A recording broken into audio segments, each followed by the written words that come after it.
ยมีหูคู่ผู้ใดก็หูเฮาเป็นแฟนกัน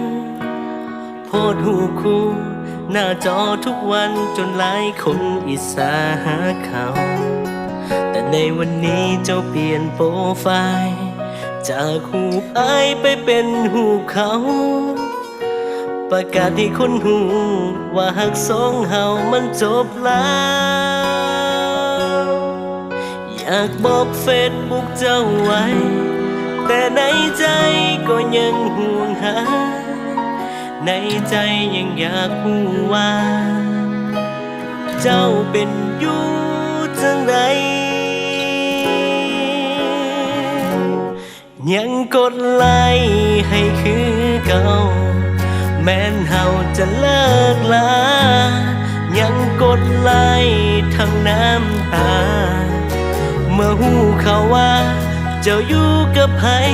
ในใจยังหักในใจยังห่วงหูบ่นอเจ้าคือดวงใจทั้งแม้วันนี้หักเขาจบไปแต่ในใจอายก็ยังหักเจ้า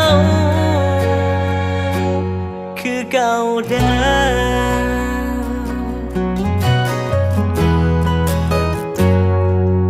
หน้าโปรไฟล์อายก็ยังคือเก่า